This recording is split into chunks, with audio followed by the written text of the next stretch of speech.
Hello everyone, কেমন আছো তোমরা সবাই? আশা করছি সবাই খুব ভালো আছো। সো গ্রুপ ডি নোটিফিকেশন কিন্তু চলে এসছে। রেলওয়ের গ্রুপ ডি নোটিফিকেশন অনেক দিন ধরে তার একটা ইন্ডিকেটিভ অ্যাডভার্টাইজমেন্ট এসেছিল। ফুল নোটিফিকেশন আজকে রিলিজ হয়ে গেছে। প্রায় 32,000-এর কাছাকাছি রিক্রুটমেন্ট নোটিফিকেশন এসছে। একটা অনেক বড় একটা সুখবর বলতে পারো।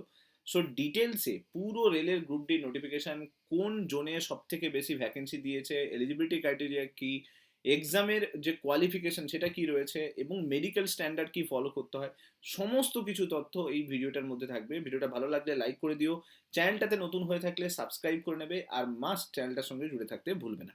তো চলো বেশি সময় নষ্ট করব না, একদম ডাইরেক্ট নোটিফিকেশনে যাই।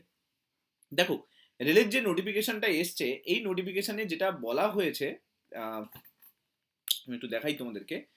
এই নোটিফিকেশনে যেটা বলেছে সেটা হচ্ছে যে ইন্ডিকেটিভ অ্যাডভার্টাইজমেন্ট আমরা জানি যে 28শে ডিসেম্বর ইন্ডিকেটিভ অ্যাডভার্টাইজমেন্ট এসেছিল। ওকে, এর যে তার যে পাবলিকেশন ডেট ছিল সেটা ছিল কিন্তু 22শে জানুয়ারি। ওকে, তো আজকে রেলের নোটিফিকেশনটা রিলিজ হয়েছে। এবার ওপেনিং ডেট মানে অনলাইন রেজিস্ট্রেশন কবে থেকে করতে পারবে, মানে 23শে জানুয়ারি থেকে এটার অনলাইন রেজিস্ট্রেশন স্টার্ট হয়ে যাবে। ঠিক আছে, এবং কতদিন পর্যন্ত রেজিস্ট্রেশন করতে পারবে, যেটা বলা আছে যে 22শে ফেব্রুয়ারি পর্যন্ত এই রেজিস্ট্রেশন করতে পারবে। খুব ভাবনা চিন্তা করে রেজিস্ট্রেশন করতে হবে, তাড়াহুড়ো করার কোনো প্রয়োজন নেই। কারণ অনেক বড় একটা রিক্রুটমেন্ট, তোমাকে জোন ভালো করে বুঝতে হবে, কোন জোনে অ্যাপ্লাই করলে বেস্ট হবে।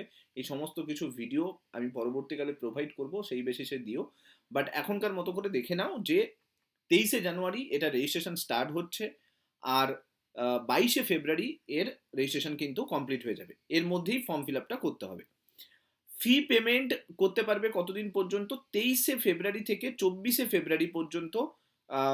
তোমাদের কাছে অলরেডি 22 তারিখ পর্যন্ত লাস্ট ডেট দেওয়া রয়েছে। ঠিক আছে, 22 তারিখ পর্যন্ত আমাদের এমনি নর্মালি অনলাইন অ্যাপ্লিকেশন 22 তারিখেই বন্ধ হয়ে যাচ্ছে, মানে 22 তারিখের পরে অনলাইন অ্যাপ্লিকেশন করতে পারছো না। কিন্তু ফিসটা কিন্তু 24 তারিখ পর্যন্ত করতে পারবে, অর্থাৎ তারপরেও দুদিন সময় পাবে। ওকে, এরপরে যদি রেল পরবর্তীকালে টাইম চেঞ্জ করে সেটা আলাদা ব্যাপার, বাট তারপরে কিন্তু সুযোগ পাচ্ছ। এরপরে যেটা বলা আছে যে মডিফিকেশন, মানে পরবর্তীকালে কোনো কিছু ভুল হয়ে গেল, কোনো কিছু চেঞ্জ করতে চাইছো, তো সেক্ষেত্রে উইন্ডো যেটা রিলিজ হবে, মানে মডিফিকেশন উইন্ডো কারেকশনের জন্য, সেটা যেটা আসবে সেটা 25 তারিখ থেকে 6ই মার্চ পর্যন্ত থাকবে। অর্থাৎ যদি কোনো কিছু ভুলও হয়ে থাকে, সেটা চেঞ্জ করার জন্য রেল পরবর্তীকালে নোটিফিকেশন দিয়ে কারেকশন উইন্ডো কিন্তু রিলিজ করবে, সেক্ষেত্রে সেখানে গিয়ে নতুন করে চেঞ্জেস করা যাবে। এবার আসি ভ্যাকেন্সি। ভ্যাকেন্সি যেটা দেখতে পাচ্ছি সেটা প্রায় যেটা বলা আছে যে ডিটেল ভ্যাকেন্সি 32,438, এখানে দেখতেই পাচ্ছ 32,000 ভ্যাকেন্সি। তবে রেলের গ্রুপ ডির ইতিহাসে আমরা যদি দেখি, আরও এর থেকে বড় ভ্যাকেন্সি গত 1-2 বছর রিলিজ হয়েছে। তো যাই হোক, 32,000 ভ্যাকেন্সি রিলিজ হয়েছে, এবং এজ ক্রাইটেরিয়া যেটা রাখা হয়েছে 18 থেকে 36 বছর। না, আমি এখানে একটা জিনিস বলে দিই, যখন ইন্ডিকেটিভ অ্যাডভার্টাইজমেন্ট এসেছিল সেখানে কিন্তু জুলাই মাসের কাট অফ ডেট, জুলাই মাস থেকে 1 জুলাই থেকে কিন্তু গোনা হচ্ছিল। আমি পরবর্তীকালে দেখাবো। এক্ষেত্রে কিন্তু রেল এটাকে চেঞ্জ করেছে, 1 জানুয়ারি থেকেই কিন্তু রেলের কাট অফ মানে এজটা ক্যালকুলেট করছে। এখানে দেখতেই পাচ্ছ 1 জানুয়ারি 2025 অনুযায়ী কিন্তু তোমার বয়স 36 বছর হতে হবে। এবার এজ ক্যালকুলেটারে গিয়ে চেক করে নিতে পারো যে 1 জানুয়ারি বসিয়ে যে তোমার এই মুহূর্তে বয়স কত রয়েছে। যদি 36 বছরে থাকে তাহলে ফর্ম ফিল আপ করার জন্য তুমি এলিজিবল রয়েছো। ইনিশিয়াল পেমেন্ট যেটা বলা হচ্ছে 18,000 টাকা স্যালারি হবে, তবে 8 পে কমিশন যখন হয়ে যাবে তখন এই স্যালারিটা অনেকখানি কিন্তু বাড়বে। যাই হোক, এবার আসি এজ লিমিট নিয়ে। এজ তো যেটা বলেই দিলাম, 18 to 36, অর্থাৎ এর আগে ডেট যেটা ছিল, নর্মালি 33 বছর বয়স পর্যন্ত থাকে, কিন্তু রেলে ওই কোভিডের জন্য এজ রিল্যাক্সেশন প্রোভাইড করা হয়েছে। তো 36 পর্যন্ত হচ্ছে ফর্ম ফিল আপ করা যাবে। 36 পর্যন্ত এজ যদি থাকে তাহলে সেই ফর্ম ফিল আপ কিন্তু পসিবল হবে। ওকে, আর বাকি এসসি এসটি ওবিসি ওদের যেরকম রিল্যাক্সেশন পায় সেই রিল্যাক্সেশন কিন্তু পাবে, এজ রিল্যাক্সেশন। এক্সামিনেশন ফি 500 টাকা রাখা হয়েছে ফর্ম ফিল আপ করার সময়। জেনারেল ক্যান্ডিডেটরা 500 টাকা দিয়ে ফর্ম ফিল আপ করবে, যার মধ্যে 400 টাকা রিফান্ড হয়ে যাবে। যদি কেউ সিবিটি অ্যাটেন্ড করে, অর্থাৎ এক্সাম দিতে যায়, তাহলে তার 400 টাকা রিফান্ড হয়ে যাবে, বাকি 100 টাকা রেল চার্জ হিসাবে কেটে নেবে। আর যারা এসসি এসটি ওবিসি আছে তাদের ক্ষেত্রে 250 টাকা, 250 টাকা প্রাইস রাখা হয়েছে, মানে ফিস রাখা হয়েছে। ফর্ম ফর্ম ফিল আপের পরে এক্সাম দিতে গেলে 250 টাকাই রিফান্ড হয়ে যাবে। তো সেক্ষেত্রে এসসি এসটি ওবিসিদের তখন কোনো টাকা লাগছে না। এবার আসি রিক্রুটমেন্ট প্রসেস নিয়ে। নাও রিক্রুটমেন্ট প্রসেস, এইবারে যে রিক্রুটমেন্ট প্রসেস গত 2-3 বছরে যা প্রসিডিওর ফলো করা হয়েছে গ্রুপ ডির ক্ষেত্রে, সেম প্রসিডিওর আছে। সিবিটি হবে, ওকে, মানে একটা টেস্ট হবে, একটা ফিজিক্যাল এফিসিয়েন্সি টেস্ট হবে যেটাকে মেডিকেল টেস্ট বলা হয়, ডকুমেন্ট ভেরিফিকেশন হবে, অ্যান্ড তারপরে মেডিকেল এক্সামিনেশন হবে। নাও এখানে একটু বলে দিই, কম্পিউটার বেসড টেস্টের পরেই কিন্তু পিইটি হবে, অর্থাৎ ফিজিক্যাল এফিসিয়েন্সি টেস্ট হবে, তারপরে ডকুমেন্ট ভেরিফিকেশন হবে। ওকে, যেটা ডেট, সিবিটি ডেট যা কিছু হবে সেগুলো কিন্তু পরবর্তীকালে রেলের ওয়েবসাইটে আলাদা করে দিয়ে দেওয়া হবে এবং প্রত্যেকের মোবাইলে এসএমএস এবং ইমেল চলে যাবে।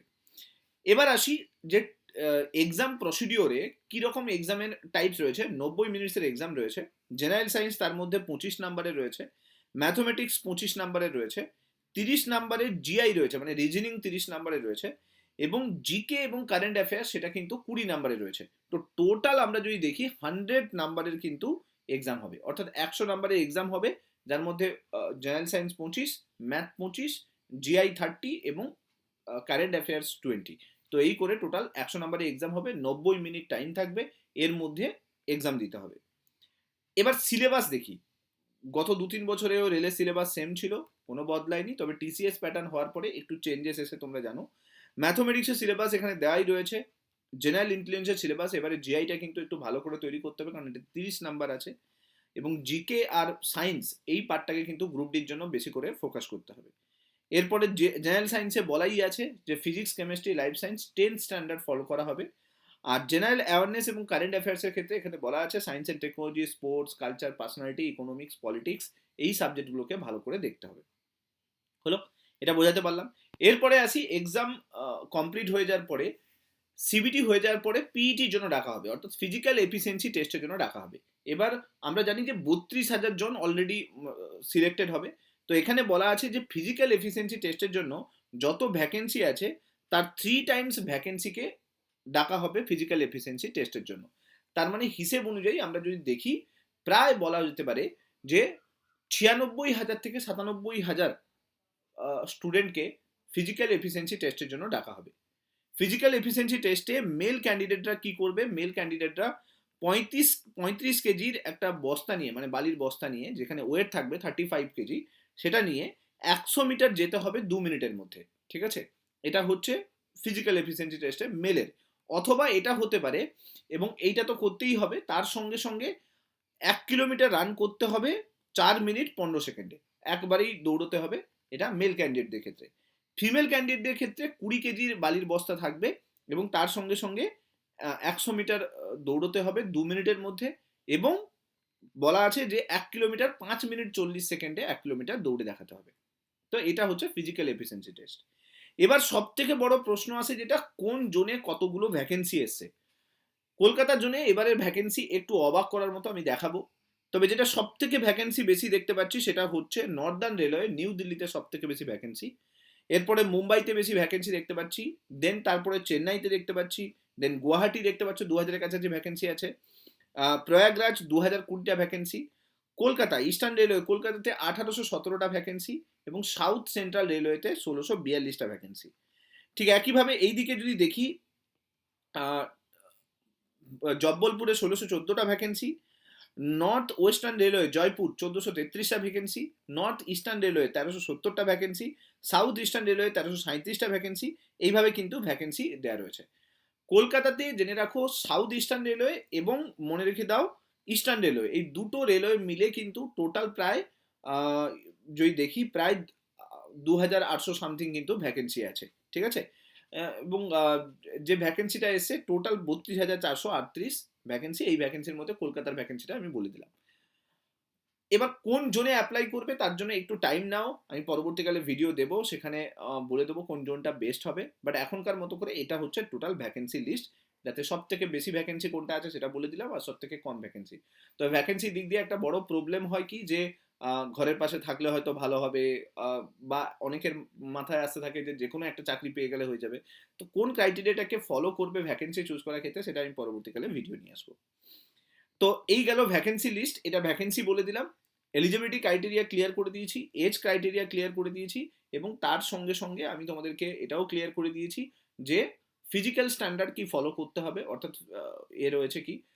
তবে যেটা এডুকেশন এলিজিবিলিটি ক্রাইটেরিয়া ওটা বলে দিই, ওটা হচ্ছে 10th পাস হতে হবে, এবং অথবা যাদের আইটিআই থাকবে তাদের কিন্তু সুবিধা আছে কিছু, তো নর্মাল এডুকেশন ক্রাইটেরিয়া হচ্ছে তোমার 10th পাস হতে হবে, 10th পাস হলে তাহলে কিন্তু তুমি এই ফর্ম ফিল আপ করার জন্য এলিজিবল হয়ে যাবে। সো হোপফুলি পুরো বিষয়টা আমি তোমাদের সামনে তুলে ধরলাম। এবার তোমাদের যদি কোনো কোয়ারি থাকে সেটা ডেসক্রিপশন বক্সে জানাবে। নোটিফিকেশনটা খুব ভালো করে পড়বে, নোটিফিকেশনের লিঙ্ক আমি ডেসক্রিপশন বক্সে দিয়ে দেবো, সেখান থেকে ডাউনলোড করেও পড়তে পারো।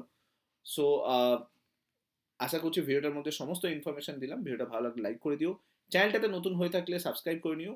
যারা জিএস ফোরাম অ্যাপ ডাউনলোড করনি এখনো, তারা অ্যাপে গিয়ে জিএস ফোরাম অ্যাপটা ডাউনলোড করতে পারো এবং ওখানে এনটিপিসি, রেলওয়ে এনটিপিসি এবং আমি একটু বলে দিই, রেলওয়ে এনটিপিসির ব্যাচ লঞ্চ হয়ে রয়েছে এবং পরবর্তীকালে আমরা যদি দেখি গ্রুপ ডিরও কিন্তু নোটিফিকেশান আসবে।